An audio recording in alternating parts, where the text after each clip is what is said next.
Brews and Banter. Hi, Frank. Hey, Roman, how are you?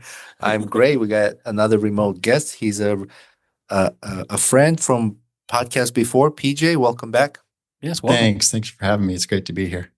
We're kind of recording this, for February, and we wanted to kind of jump into, especially for those people who are maybe done with their New Year resolution and kind of, We're struggling a little bit. struggling and helping and get want back on to track. jump back on the saddle. What do you think, PJ? Yeah, well, by February, half the people have failed already. And that, it's nothing to be ashamed of because it's so common. And that's actually an underestimate because that's the people that have admitted they failed. And most people aren't ready to do that yet. So it's really more than half. So you're in the process of failing. Yeah, right.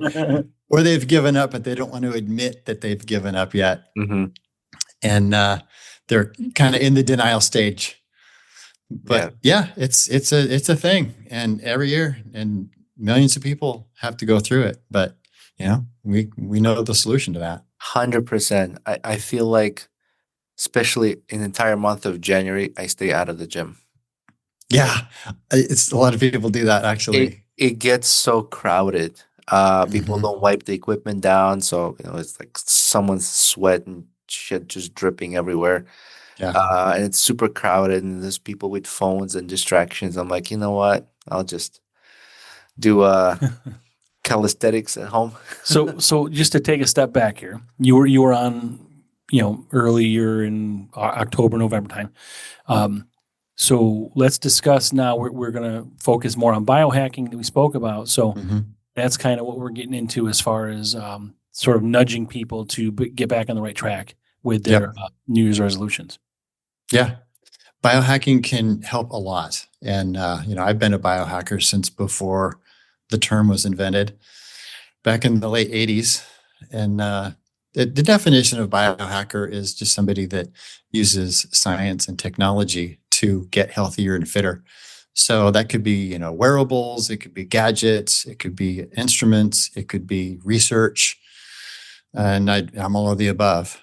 But it can gadgets and gizmos and research and can give you a new start, kind of a new inspiration, a new kick in the pants, because that can be fun, and a lot of times by February, part of the reason that people have quit is just they're bored and they need something new.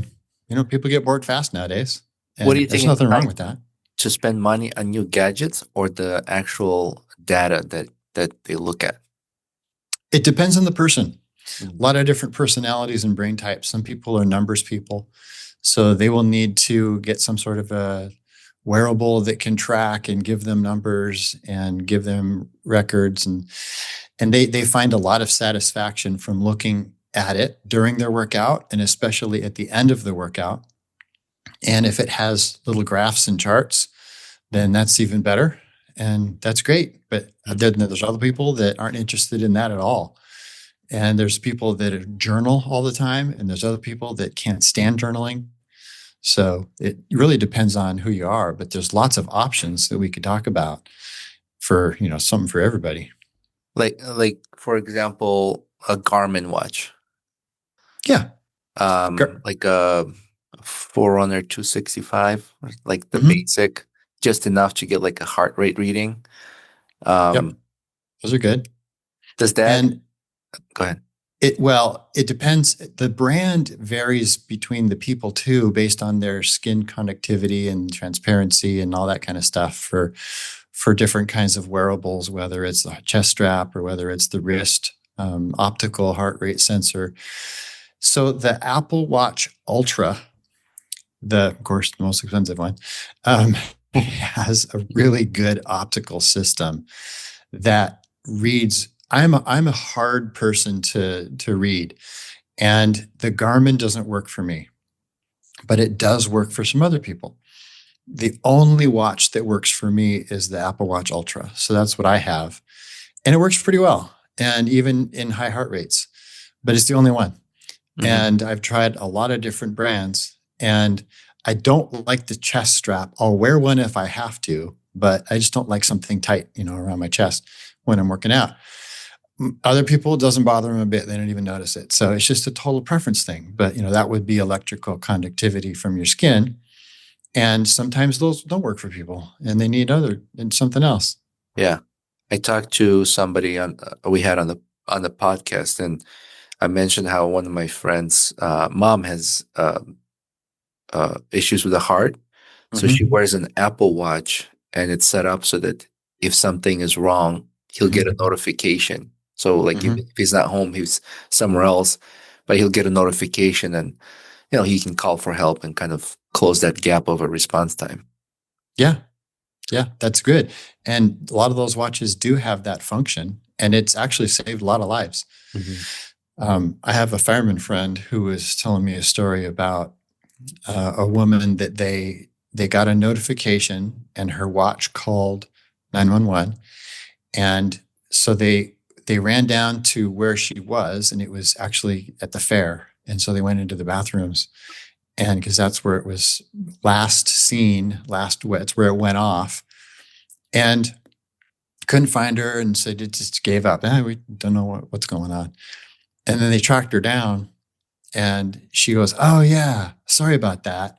I thought I turned it off in time, but I was on a ride, and it dropped really fast. The ride dropped really fast that I was sitting in because it was at the fair, and that's what activated it. And she just didn't turn it off in time. So that happens too, but it can be really, really great. It can really help, especially for elderly that, might fall more often and not be able to get up. Have you used other gadgets? Like I see a lot of people now with these like rings that do readings. Have you used the Oura Ring? Oura Ring, yeah. I'm just wondering first of all, with the Apple Watch, when I don't wear it much. I do wear it to work out, and then I wear it a lot of times when I train people at X Gym, because I like to use the timers and the intervals and things like that, and it has little sounds that it makes, and it makes it easier for all of us and to keep track and give them a little sound to hear. But so that's when I do have it on, I put it in airplane mode, and that's because the Apple Watch Ultra is also a phone. It's hooked to your phone, but you can call just from it. And so it's pumping out phone signals and pings pretty regularly. And I just don't want something that's calling and receiving that's that close to just tight on my skin, because, then you've got the EMFs and that kind of thing. So it helps to put it in airplane mode. It doesn't completely block it and stop it, but it helps. And so that's just a little pro tip there. But then as far as the Oura Ring, that's another great tool. And it's actually a really good quality piece of wearable. And I wear mine mostly just at night for sleep tracking, but it's also a good walk or run, if you have it on during the day, to track your steps and running and all. It's surprisingly good for such a small little piece of equipment, but that's probably why it's, $200 and something for a ring, but it's worth it. I think it's worth it. I was wondering a really good sleep tracker. How it compares to an Apple Watch, maybe not Ultra, but like Oura Ring versus Apple Watch sensories. Yes. Not so much like all the techie other stuff. Yes. The accelerometer is really good. And so as far as tracking activity, I think they're comparable. And as far as sleep tracking, they're comparable. But as far as heart rate, the Apple Watch is going to be superior. And it's because when you're working out with a ring on, you're grabbing stuff, and if you're on the rope machine or if you're hanging on to handles or something, then that's going to affect how it's going to read. And it doesn't take as many readings as frequently. You can put it in certain modes, but then the battery wears down pretty fast because it's just a little ring and it's a little tiny battery.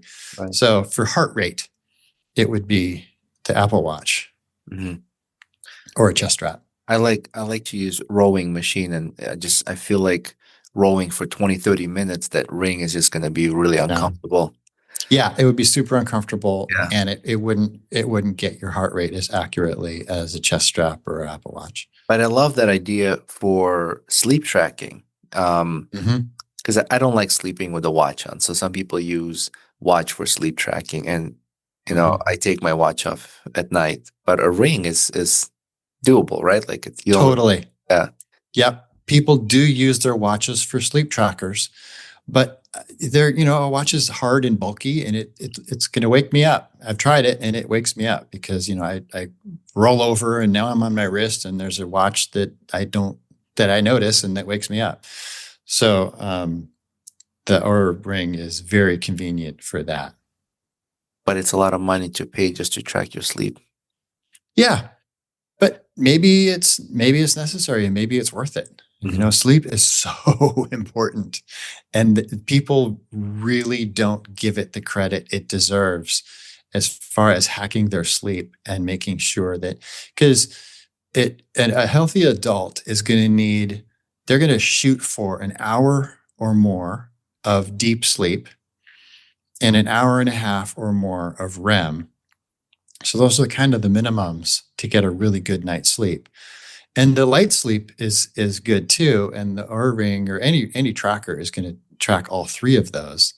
But I average about 6.5 hours of sleep a night just because that's what my body likes to do. And in that time, I'm getting about an hour of deep or more and hour and a half of REM. And then, so I look in the morning and I just say, oh, it's good. And then if I fall short, there's nothing really I can do about it except think about my routine prior to going to bed and thinking about how I can improve on that tonight. And then the reason that you would want to wear something like that, especially sleep trackers, is to try experiments on your sleep. It's not just looking at it in the morning and then being frustrated or happy. It's actually doing something about it. It's using the data. So that's what biohackers do. They use the data when they're wearing things like that. And then they try something else. And then they write it down. They record their experiments and see if it helped. And if it didn't, they don't do that again. Or maybe they will try it again just to make sure that it wasn't a fluke. And then when they find something that does work, great. They record it and keep doing that. And then even if it does work, then a good biohacker won't stick with the same thing. They'll keep trying things, but they'll put that in the this works column, and then so they can come back to it later. And that's why it's so important to record these things and make notes of this, because then you can go back to your notes and, for recovery and injury prevention and injury healing and overtraining and all those things. And you got notes and you can go back. I remember something like this last year. And then you go back to your notes and you figure out, oh yeah, that's what I did. So let me try that again and see if that still works. And then try something else if it doesn't. And you're just constantly doing experiments. And that's why wearables can be a fun thing and can really be a motivator, because you're hacking yourself and you're figuring yourself out. And everyone's different. I could sit here and tell you everything that works perfect for me and all my secrets, but that's just for me. And it might not work for somebody else. But because we're all very different and very unique. And I help people at XGym, hack their issues. But the solution for them is usually going to be different than me. So everybody's got to try and constantly experiment and record. And it's science, in a way. It's not the scientific method per se, but it's doing your own science and doing your own experiments, and you're your own lab. You can get a white coat and a dry erase board and pretend. Yeah. Pretend you're a scientist. Get your clipboard. But it's fun. I also want to mention really quick, PJ, you're XGym owner of XGym. In case somebody's listening to this for the first time and didn't hear the other episode, so check out XGym. But experiments are fun. Yeah, that's like that interaction part of it. But also, what you do with that data is you making changes in your lifestyle to determine what works better. And then when certain results happen down the road, you're like, oh, I know why I was so tired this morning. Yeah. Because the day before I had 6 beers before bed. Yeah, right. So I get that part of it. But what are other biohacking ideas, suggestions you have? Yeah, and all of these are very unique And so the main point here is for people to do their experiments and just know that's the way to find out what's best for them. Because if they just search YouTube and they find some expert, in air quotes, that seems to know what they're talking about, and they follow the recommendations of the expert, and the expert doesn't know this, because most people don't know this. Even trainers and coaches don't know this basic principle, is everybody's different. And they have found what works best for them. And then they get on YouTube and they say, hey, this is the secret. And, the title of their YouTube is, the one thing people don't know. And this is the answer to all your problems. And then they say the thing that they've found best for them, but it might not be best for somebody else. And so that's why it's fun to talk about all the different options of biohacking stuff. And another one, my favorite that I recommend often, is a CGM. That's continuous glucose monitor. And that's a little dot thing that you see on the tricep of people. And it's a little needle, and you put the thing on, and then it's got tape. So it stays on your arm for a couple of weeks, and the needle stays in, and the needle is measuring the stuff that's floating by in your blood. And the main thing that it's measuring is blood sugar, glucose. So your glucose levels. And it's going to draw you little charts through the day, and you can set alarms to go off, for highs and lows. And if you want, I recommend that unless people are, they're diabetic or they have clinical low blood sugar issues, to not do that, because the thing can tend to wake you up at night. That's the biggest complaint people have, is the alarm goes off because their blood sugar goes too low, but that's just because they're asleep, or it's not reading accurately, because they're not perfect, but they're good enough to, draw you nice little graphs of your blood sugar through the day. And then you can see how food is affecting your blood sugar. Because when blood sugar goes up, then insulin goes up in order to counter it and take it back down. And when insulin is up, you're in a storing mode. So that's great if you're trying to store protein, but it's bad if you don't want to store fat. And so that's why people tend to want to stay away from blood sugar spikes, because of the insulin spike and then the storing ability. And then because, most people eat fat, and then they're going to be storing that into their body. And so they're trying to, stay away from that. And that's why they're so useful, because what will make my blood sugar go up might not make yours go up, or not as much, because we're all different there too. And so it's another way that people can biohack themselves and figure out what's going on with their unique physiology, and then adjust accordingly. And even when I was wearing, because I've worn it a few different times, not that I need to, but I'm just interested, I'm a biohacker. And so I just do stuff like that. And I wanted to learn about my body too. I've got everything really well dialed in, but still, I want to still know more. And so when I wear it, I would eat something and I would be convinced that of, what's going to happen. And then I'm wrong. And I'm like, oh, I didn't react like that. That's interesting. Or my blood sugar went up when the label said it was no sugar added and there was only 2 grams per serving of sugar, but they're using a fiber from corn. And then it goes up. Oh, wow, that was really interesting. So my body treats that certain inulin as sugar. It recognizes sugar. But then my cousin, who's a type 1 diabetic since he was 10 years old, he reacts differently. And so he's also a health nut and fitness freak. And so I will get something that surprised me with my body, and then I'll mail it over to him and I'll say, hey, eat this, because he's got basically no pancreas left. It's not doing anything. And so he doesn't have the interference of the pancreas that I do. And then it usually does similar things to him, but sometimes it doesn't. Sometimes it's completely different. He's going to react to a different form of inulin than me, or the fiber. And so it's just fascinating to see. But that would be another one that would be easy to do. And any doctor can prescribe it. I think now you can get it without prescription through certain websites. But that's another huge, great, wonderful tool that people should do. I was going to ask if you need a prescription for that. If you don't, that's great. And is that Yeah. kind of information you want to bring to a dietitian as well? Oh yeah. Yeah. Dietitians would love that data. And they can, get a lot more specific and targeted on their recommendations based on how your body reacts to certain foods. And then if you're going to do it with the dietitian, they'll just love it. Because they'll say, oh, great. Yeah. So you're going to try this, and you're going to try this, and then we're going to see how it works. Because then there's no guessing game anymore for the dietitian. So it makes their job a lot easier. Nice. I seen those on people, and there's like an app that links to your phone, right? Oh yeah. Yeah. You can download the app on your phone, and then it just Bluetooths to your phone. So your phone is getting the graph and the data, and it's amazing. There's so many health apps and these devices.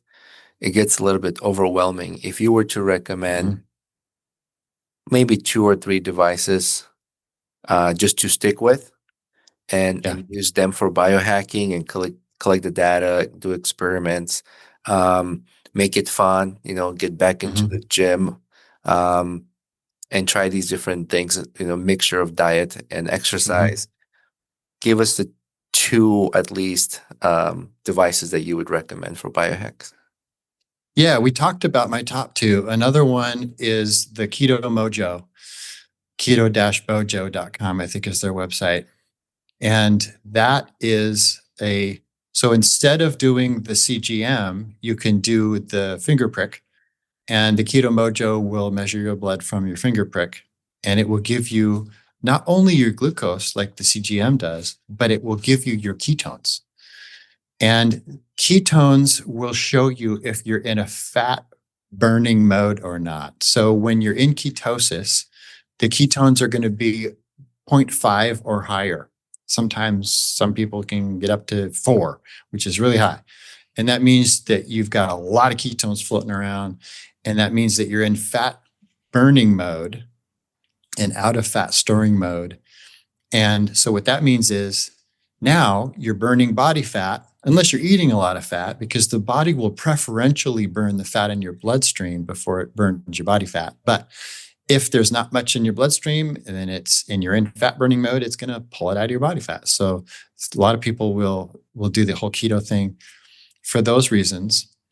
And if they're doing keto right, then, and the Keto Mojo monitor can help with that, because then they can see all their data and figure out if they're doing it right or not, because there is, ways to do it wrong. But that would be another one that would be great. That would give you really good data. Does it give you a VO2 reading as well? It does not, but the way that I recommend people do VO2 is just treadmill test or a bike test. And you can just Google that or AI it. I guess that's the new term. Google is really losing out on searches, because a lot of people that are into AI are just using that instead. That's what I do. I hardly ever Google anything anymore. Same. I'll just ask Gemini or Chat or Grok.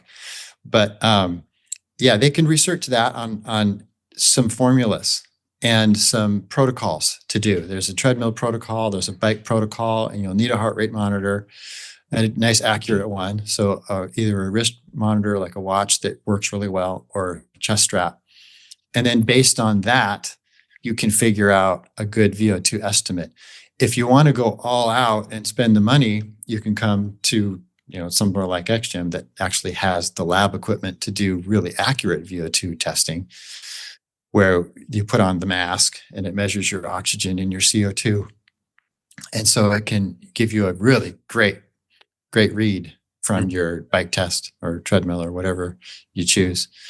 And so that's another piece of equipment that we have that is wonderful. And for people that want to know exactly, the online versions with the heart rate will give you a good idea, and it'll get you close enough, and it's repeatable enough that you can see improvements. So that's what I recommend most people do, instead of going to the expense of the lab equipment. But yeah, that's another great biohack, is to figure out your VO2. And the reason that people would want to know that is for changing it, because VO2 is a really good indicator of your cardio fitness, but also of your mitochondrial health.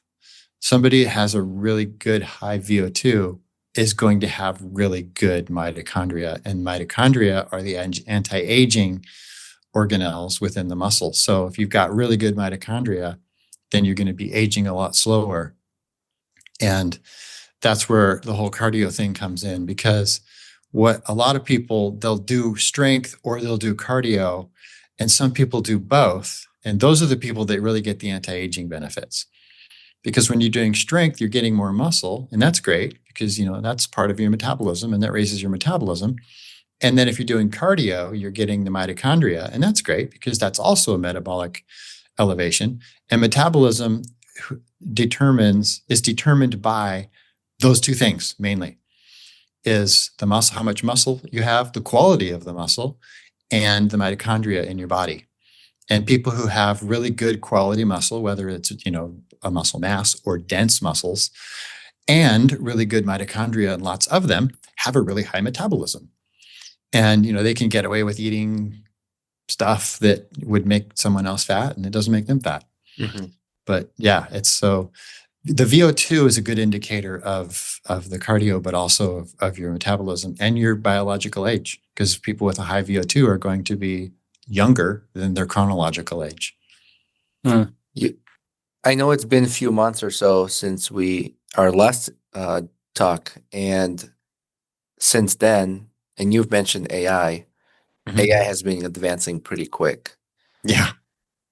Would you say AI with combination of biohacking is like you have a lab under your fingertips?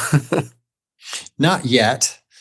AI is great, and AI will help power some of these things now, some of the new things that are coming out. But I think still the most useful thing with AI is just to go in and have conversations with it about your results. So it can be a coach. And 9 times out of 10, it will give pretty good feedback on that. And so you can do things like put your CGM results or your heart rate from your test, or it might, heck, I haven't tried, but it might even be able to calculate VO2 with heart rate data and workload data, or an estimate at least. But running things and talking to it as like a fitness coach, and you can just tell it. Your initial prompt could be channeling an exercise physiologist biohacker. Tell me about such and such and such and such, and then have a conversation. And that now you've told it how to think and how to act, and then you can get usually pretty good information from it. So that's probably right now would be the main use for somebody that is biohacking and running experiments, and then ask it, say, here's an experiment I ran, here's the results I got, and what do you think about it? Mm-hmm. It's channeling what I said. And then you can then have a discussion. Then it will give you an answer, and you say, okay, that's pretty good. Well, what about this and that? And then now you're talking to a functional medicine biohacker, exercise physiologist. It's pretty cool, actually. So here's where I would love to, in the future, where it would be you doing your 21-minute exercise, that's provided to you by XGym.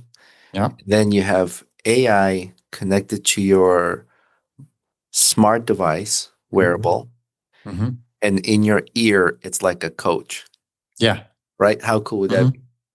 Yeah. Like you got this program. Say you the exercise program, 21 minutes from XGym. You upload that into your account or whatever. AI gets access to that.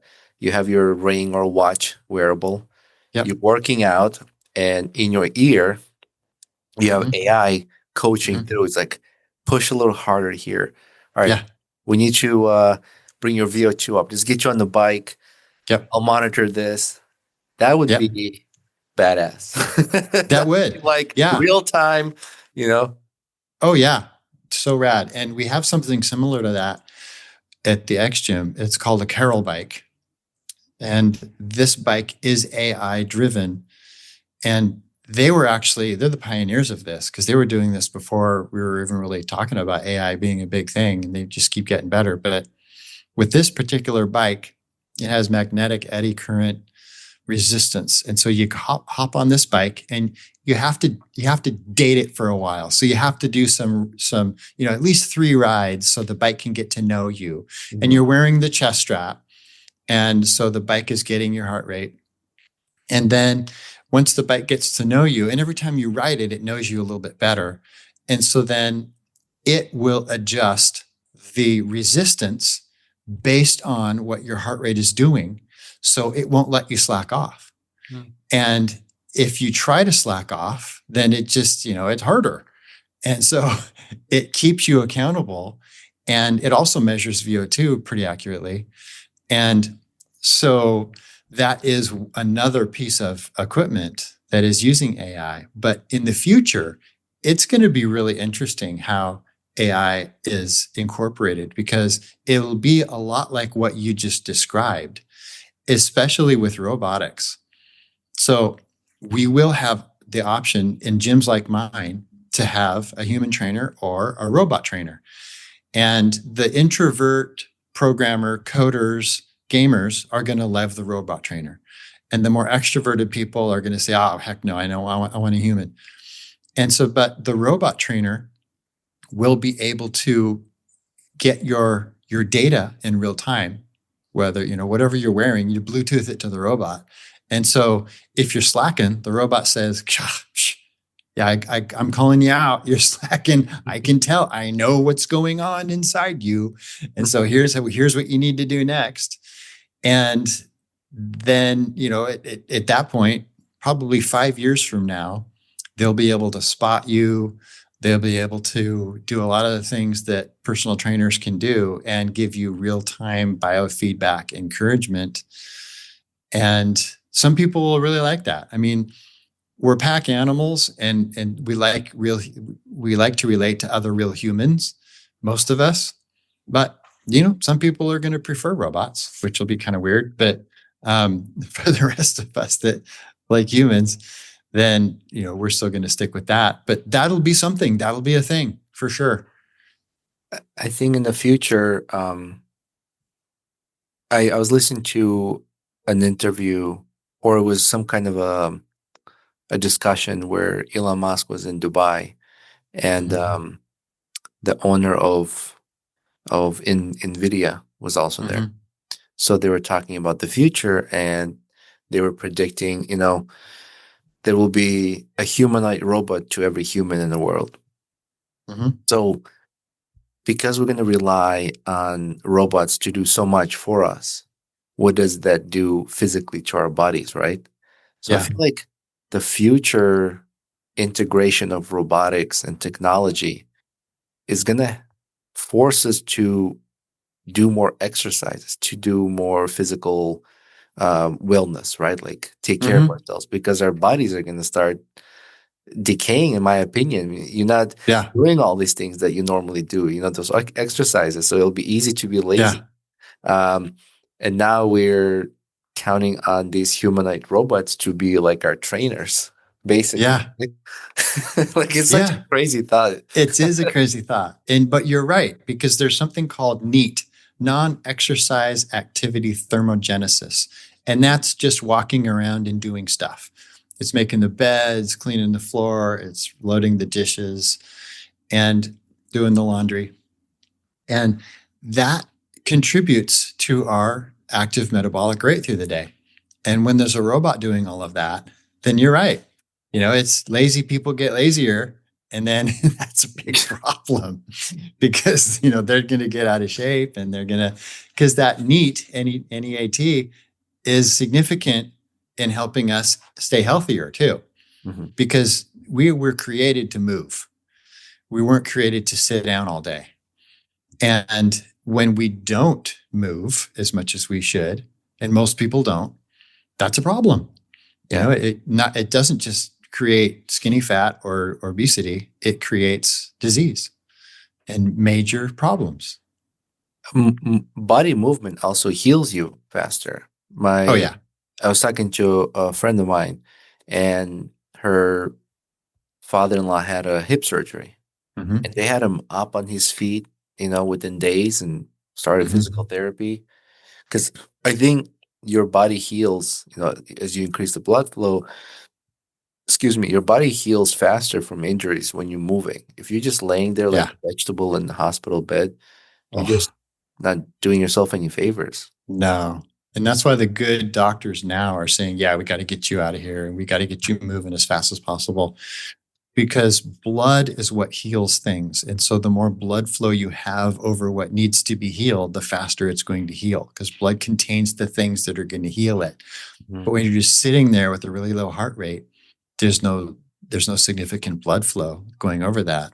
And the more blood flow that flows over the injury, the faster it's going to heal. So if you just have that basic rule and just know that's how it is, then then you can understand why moving is so important. I learned that when I had a knee injury, and when I went to a physical therapist, Mm-hmm. she had to use some kind of a pulsating, electropulsating, some kind of machine. I forgot the name of it. Uh, but I said, "What is this for?" And she said, "It's to increase blood flow in your knee because there's very little there, Yeah. very little blood that travels to your knee, and to Yep. help it with healing before we start any exercises." Yeah. So, and then I did a run. It was a race, and I've never done a long race like this before, and it's my fault where I almost injured myself. I didn't train Mm-hmm. enough for a half marathon. Remember the half marathon What the race fuck are you talking about? when we were in Boston or Oh. Massachusetts? You were hurt before that? No, when I did the treehouse half marathon. I remember. I remember the actual But event. you don't remember how much pain I was in? Oh yeah, afterwards. Yeah. So my friend brought these compression boots. They like go over your legs, Mm-hmm. and it's got the pump, and it like inflates, squeezes everything, releases, kind of like stimulates it. So like there's blood pressure for recovery. They're like Yeah. recovery boots. Mhm. 20 minutes of that felt better. Like I was Yeah. able to actually go to dinner afterwards. Mm-hmm. Um, but I forgot where I was going with this. Injury prevention and healing. Yeah. So I'm glad you're here, PJ. thank you. I got sidetracked. One of us is listening. Yeah. I got sidetracked because I was talking about how our bodies need to move, and with robotics, we're going to become lazy and Yeah. not move enough. And I feel like in the future there would be a trend of like being healthy, and physical exercises is going. If you think it's trendy now, it's going to be even more in the future, because that's all we're going Totally. to have to care about. Mm-hmm. Yeah.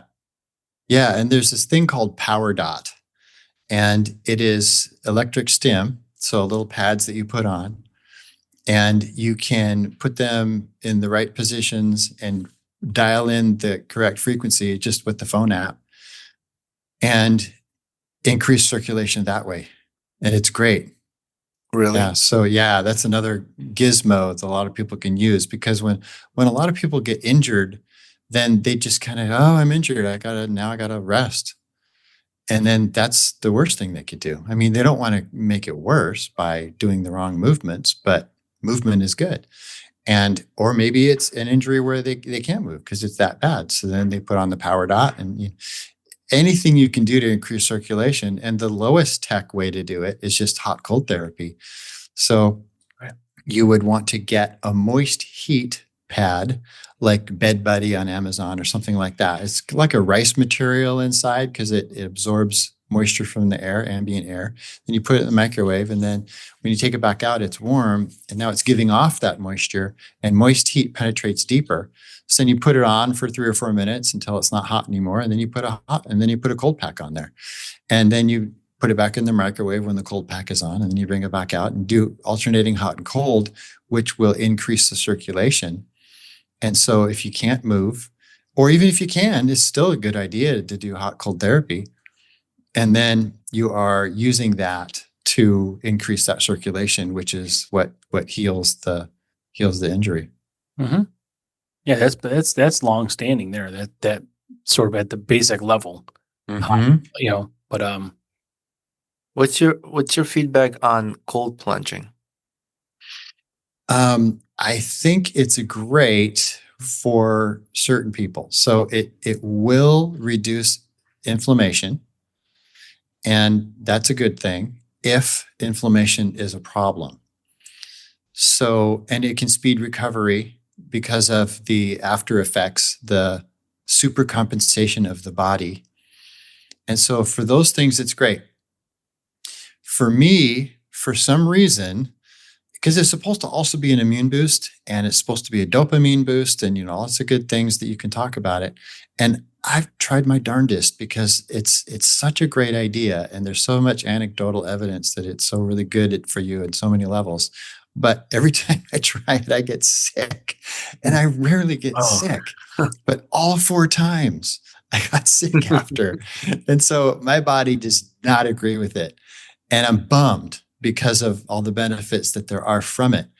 But and other people say, oh, you just need to kind of work into it and build a tolerance and kind of. But I just have a negative association now, and so I just not for me. But for most other people, I think it's a great idea, especially if you can handle it. But that's the other part is it's painful in a cold way, and which is a good thing too, because when you're doing hard things and going outside your comfort zone, then you're stretching out that comfort zone, which is good because too many people are stuck in their comfort zones. If you think about our modern society, we're sitting in a thermostat controlled house, and then we're pushing buttons and having machines and things do things for us. And then we'll get up and we'll walk to the car, and then we're sitting in our thermostat controlled car. So, and what I'm getting at is nobody ever goes outside of their comfort zone. And so this is making us wimps. But when we do uncomfortable things, instead of trying to seek comfort, in fact, a lot of biohackers and anti-aging experts will pretty much say the same quote in a different way. It's basically that aging is the relentless pursuit of comfort. And so when people are trying to stay comfortable all the time, they're going to age faster, because when we're outside of our comfort zone and we're working ourselves and we're doing things, exercise is uncomfortable. That's one example. Ice plunge, that's uncomfortable. That's another example. Then we're more tolerant, we're tougher, and we're going to age slower. That's another good reason for those things. Interesting. Yeah. Yeah, I see some of these people on you watch Mountain Men on TV. Yeah. Mm-hmm. I see one of these guys. I'm like, that guy looks like he's about 100. He's probably 50, and they're going through some weather changes. So I don't really know what's going on there, but they look a lot older than they probably are when you live I guess a rough lifestyle that way. Well, yeah. I mean, you can't have too much stress. Yeah, I guess the stress piece is probably a problem.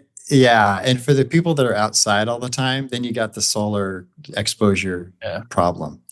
And so a lot of times you'll see the people that live outside all the time and they look older because they're in the sun so much. They're not necessarily biologically older, but they look that way because it's called a callus, a solar callus is what it's called when you have thicker skin that's kind of leathery, and it makes you look older. You don't feel older, but because you've had so much sun exposure and you've built that solar callus, you definitely look older. And I don't think it's good for the skin. I think there's a U-shaped curve with sun exposure. Too little is bad and too much is bad, in my opinion. And so that will certainly aid you when you're an outdoorsy person. But you'll also see that with people that, like marathon runners, because they spend a lot of times outdoor. And their skin a lot of times will look older than they are because of that, but also because of the constant pounding. And when you're constantly pounding especially on pavement, if you're a marathoner and you live in this city and you're always running on pavement, not trails, then just think of the 3 or 4 times gravity, and that's not just on your feet, that's the rest of your body too. And so your skin is going to be doing this, and the collagen and the elastin is going to wear down, and so it's going to be looser and that kind of thing too. So I'm not trying to talk anybody out of distance running, but because that's certainly better than sitting on the couch. But you see the outside runners, the same thing as the mountain man that you were talking about, same kind of phenomenon. They're super healthy and they're strong, but and biologically they're going to be younger than their age, but their skin might not look like it. Right. I'm gonna check out all my friends who run marathons now. I'm like, let me look at you. Or bikers. Bikers are probably another example. Like, they're sitting down quite a bit, when they're riding, but then you're in the sun, so it's kind of double whammy thing, and you might look much more advanced in age than you really are. Yes. Yeah. The interesting thing about the chronic bikers is a lot of them will have a belly. And I don't know if it's because the belly people are more drawn to biking rather than running, because then, the belly's not jiggling as much. It's kind of supported. Or if it's just not as good as a fat burn as the other sport or activity that isn't very good at burning body fat off is swimming, because swimming will make you hungrier. Most other exercise will suppress your appetite, but for some reason, swimming makes you hungrier. And then if you're done swimming, you will have a tendency to eat more energy than you just expended, and then you get fatter. But another reason that scientists suspect swimming might not be the greatest weight loss strategy is because the body's trying to be more buoyant. Right. Yeah, for efficiency in the water. That's It's interesting. an adaptation thing. Yeah. But they even did studies of upright bike, the stationary bike. They had people riding bike underwater. It was a waterproof stationary bike. They had a group of people underwater, and they had the other group of people on the pool deck, and they were doing the exact same workout. And the people on the pool deck burned off way more body fat than the people that were in the water. The exact same exercise. Yeah. And again, I'm not trying to discourage anybody from swimming, but you want to be aware, because I don't think they controlled for calorie intake. So you want to be aware that swimming can make you hungry. And if it does, because it does with most people, then your choices of what you're eating after your swimming session are going to be crucial. And you would want to be choosing protein over fat and carbs, because what most people do when they're hungry is they go have a carb fat combination. And that's the thing that will make you gain body fat faster than anything, because of what we said earlier about the sugar spikes, which carbs do, protein doesn't. And so they would just be aware of that, and then just make sure that they're eating mostly protein when they're hungry from swimming. I do get hungry, like when I go to the pool, hang out, play with kids and swim. And then you're like, man, I'm starving. Yeah. I remember watching an interview. Michael Phelps was talking about like how much he has to eat. Oh yeah. His training. That's got to be a shitload of protein. Right? Yeah. Right. Well, for Phelps, it's different, because there's no way he can out eat the activity as an Olympic swimmer. He's swimming all day. He's an exception. Right. Yeah, exactly. And he's hungry because of the swimming effect, but also because he's going through 7,000 calories a day just swimming. Yeah, for sure. There was a time when I was training back when they still did the Navy SEAL Challenge. Actually, I was the last year of them offering the Navy SEAL Challenge, but it was, push-ups and swimming and running and pull-ups and sit-ups. And it was a contest. And so when I was training for it, I was swimming a lot, but we were also running a lot. And, I was training with a couple of friends, and we were doing so much of that and so much activity every day that none of us could eat enough food. Yeah. And I even got an overuse injury in my jaw because from chewing so Oh much, my because we were eating so much food. So I don't know. And that was a fraction of what a Phelps would be burning in his regular day as an Olympic athlete. So I don't even know how he could do it.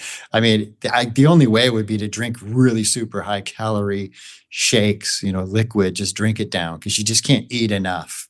Right. Your jaw wouldn't be able to hold up. Or just inject the fat in there. Yeah, right. IV, yeah. protein shakes, maybe too. Yeah. With all the health stuff, yeah. Feeding tube at night. I wanted to ask you a question. We talked to somebody about this, and how important the social aspect of motivation into exercising, Yeah. and how hard it is for an individual to step outside of their comfort zone, like we just talked about earlier, and go and be uncomfortable, do exercises, right? Yeah. How important is the social aspect of that, where you have friends that you are involved in, or exercise group, or challenges, where kind of there's accountability, or you have friends or a group that kind of pushes you.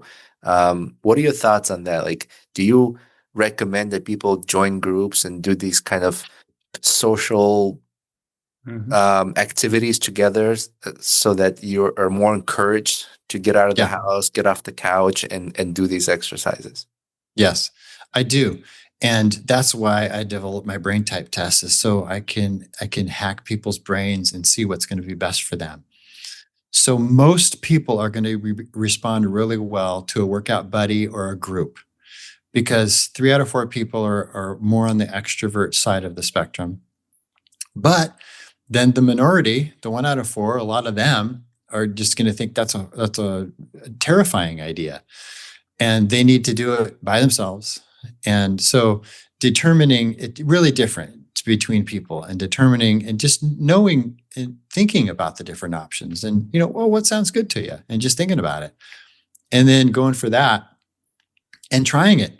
Maybe it won't work. Maybe you won't think it won't work as well as you think it will.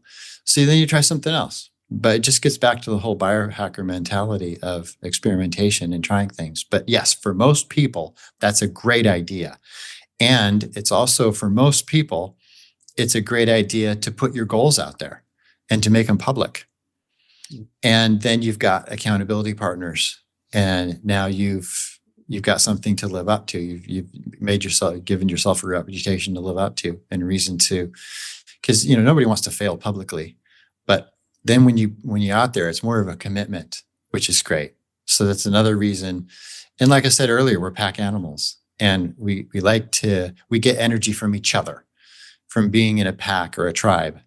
And that's why certain things like CrossFit can almost turn into a cult, because it's a tribe. It's a tribe of people. And it's great for a lot of people. A lot of personalities love it for that reason. And so if that resonates with somebody, that's what they should do. And and they do it and it starts working, great, stick with it. So if you're having a hard time in February and those days to the gym are slimming down, find a group. Oh, I see you there slimming down. I saw that.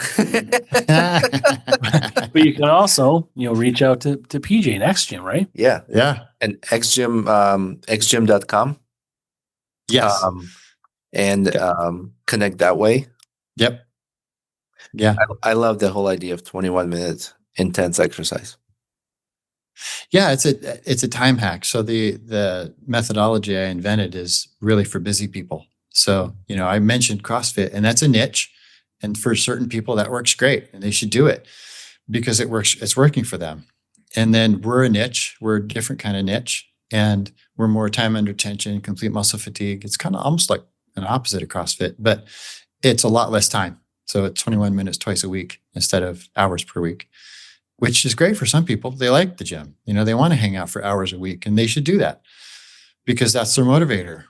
Whatever works, whatever gets you off the couch, whatever gets you moving, whatever gets you to your goals, that's what you should do. And it's great to try a lot of different things. But for us, we cater to the busy people and the people that actually don't want their gym to be their social network and their social time. They want to minimize their time in the gym and do other things. Well, I'm going to set my expectations low and make this public. My goal is 20 push-ups. Uh-huh. Per year. Per year. Per year. Per year. There, I made it public. Hold me accountable. Yeah, that's one every 2.5 weeks. That's pretty good. I think you can hit that bar. Yeah. With the keg on my back. Right. I forgot to mention the detail. Okay. Full or empty? Full. Okay. I'll just stand on you then. You know. PJ, it was so nice catching up. This is a cool topic to talk about. Is there anything you want to add before we end? As far as the whole biohacker thing, I mean, the whole New Year's resolution thing is a whole nother conversation, but with it, we got a lot into the biohacker, which is great because that can be a motivator. So when people get off the wagon for their New Year's resolutions, maybe becoming a biohacker is the way to get back on. And that would be awesome. But here's a couple really easy things to do. One would be an air cleaner in the bedroom. And that's important because then you're sleeping. A third of your life is spent in clean air. And if you want to go all out, you would get the air filter that's also HEPA. It also has the carbon, and it also has the setting for the ion setting. So it's releasing negative ions, like when you're by a waterfall or the ocean waves. So that's an easy thing to do that does not even take you out of your comfort zone, but will contribute to your health. And then the other one would be a good water filter. So you're drinking clean water all day, not tap water. And there are some places like here in the Seattle area in Washington, we have really clean tap water, but it's not clean enough for me. So, we run it through the filter, and it's important. I mean, chlorine is one thing that's in the tap water, and it's great that we have it because then we don't get the things you get in other countries where you drink their water, because ours is clean. It comes to the tap clean. But now, once it's gotten to the tap, the chlorine has served its purpose. Now you take it out. So, and Brita filter would do it, but also the fluoride needs to come out because that's not actually fluoride. That's a whole nother topic. But, so you just need to take that stuff out and make it clean water. So clean air, clean water, those are two really easy things to do, just that would increase your health with really no effort. But then the other thing is just start moving. Start small if you have to, but just start moving. And then as far as the resolution stuff, biohacking could be your thing. Get your motivation going and get you that new kickstart and that new excitement, because now you've got a gadget, and a lot of these trackers, the wearables are that motivator, because now you got data and you're looking at something. You're going, I've got instant biofeedback. Oh, this is fun again. So that could be it. Yeah. I'm definitely implementing air cleaner in my room. That's such a good idea. I don't know why I didn't think of it. I have them throughout my house, but not in my bedroom. Yeah. Like, why didn't I think of that? Yeah. Yeah. You want to be sleeping in clean air. Yeah. Especially after I had some Taco Bell. Yeah. Or wherever, just you in general. Yeah. Just have a portable one. Yeah, just wear it. Backpack. I'm like a scuba, but not the underwater part. Right. For sure. Great idea. Aruba. You'd be like a. Uh-huh. But no, it makes sense to I love that suggestion. Definitely going to implement that and biohack and do my results and check it out. Yeah. Thank you, PJ. Again, appreciate. Always fun to have you on. Always providing such a good information to our listeners, to us. Educating it in health, which is important. We need to take care of ourselves. Yeah, and thank you for contacting us. Yeah, of course. Yeah. I had a lot of fun last time, and we talked about coming back. So that's right. Yep. This is a good topic. Perfect. Yeah. We also want to say thank you to our sponsor, Big Oyster, for sponsoring this podcast. And we want to say thank you to our listeners, our followers. And if you want to support this podcast, please check out brewsandbanterstore.com. Buy some merch. We add fun items in there: sweatshirts, hoodies, hats, sweatpants. Sweatpants. I got a pair of those. They're pretty comfortable. Yeah. By the way, just whatever. On your way to the gym, Yeah. you get yourself a nice Brews and Banter sweatpants Yeah. and hoodie. We really appreciate that. That helps us to keep going with this podcast. Talk to amazing people like yourself, PJ, and provide this information and entertainment, hopefully as well. So Thanks, thank you, guys. everybody. Thank you Say very hi, much. PJ, really quick. We'll be Thank right you. back. Bye.